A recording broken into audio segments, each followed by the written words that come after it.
बस कुछ ही देर में बाजार बंद होने के बाद विप्रो के तिमाही रिजल्ट्स आ जाएंगे और एक्सपेक्टेड तो ये है कि सारे टीयर 1 यानी कि सारे लार्ज कैप्स में सबसे कमजोर परफॉर्मेंस होगी। ये एक्सपेक्टेशंस हैं। ऐसे ही ब्रोकरेज ने एक्सपेक्ट करा था सबसे अच्छा HCL टेक होगा, हुआ नहीं है, ये ध्यान रखिएगा।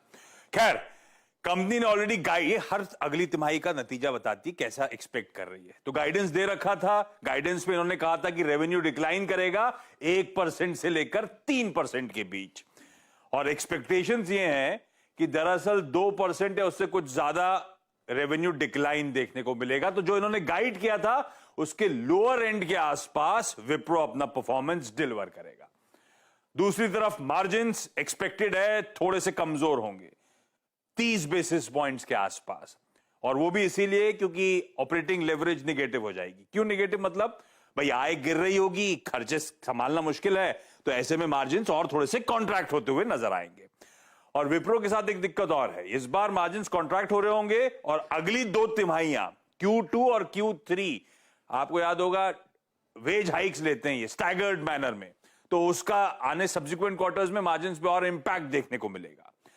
विप्रो बहुत लंबे समय से अंडर परफॉर्म कर रहा है और ऑफ लेट अंडर परफॉर्मेंस की वजह क्विकली समझ लीजिए।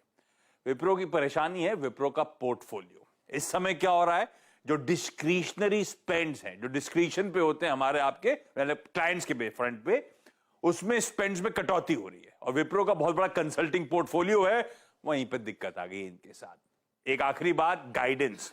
इस क्वार्टर की गाइडेंस तो है, अगले क्वार्टर क्या गाइड करेंगे, स्ट्रीट डिवाइडेड है। कुछ ब्रोकरेजेस कह रही हैं 0 से -2%, यानी कि रेवेन्यू डिक्लाइन होगा, 0 से 2% गिरेगा।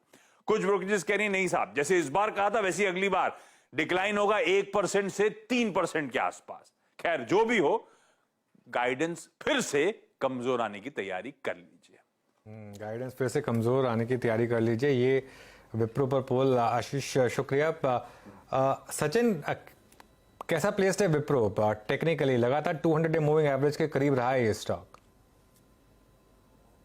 जी अनुज जी, इनफैक्ट अपने 200 डे एक्सपोनेंशियल मूविंग एवरेज के आसपास आके थोड़ा सा एग्जॉस्ट हो रहा था।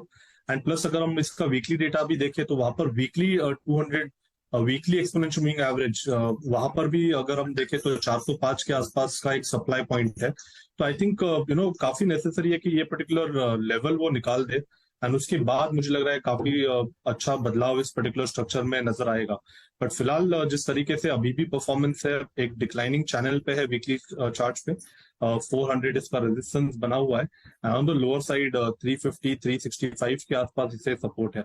तो मुझे लग रहा है अगर बदलाव होना है तो ये 400 का जो दायरा है वो कॉन्फिडेंटली इसे पार करना चाहिए, एंड उसके बाद मुझे लग रहा है काफी इंटरेस्टिंग मूव अनलॉक होगी, और inverse head and shoulder formation भी यहाँ पर वीकली चार्ट पे अनलॉक होगा, एंड उसके प्रोबेबल टारगेट्स फिर काफी बड़े हैं, लगभग अराउंड 475 480 के आसपास प्लेस्ड है। बट मुझे लग रहा है कंडीशनल लॉन्ग ही इनिशिएट करना चाहिए, एंड वो मुझे लग रहा है 405 के ब्रेकआउट के बाद ही इनिशिएट करने में समझदारी होगी। बता दें कि मनी कंट्रोल पर दिए गए विचार एक्सपर्ट्स के अपने निजी विचार होते हैं। वेबसाइट या मैनेजमेंट इसके लिए उत्तरदायी नहीं है। यूजर्स को मनी कंट्रोल की सलाह है कि कोई भी निवेश निर्णय लेने से पहले सर्टिफाइड एक्सपर्ट की सलाह लें।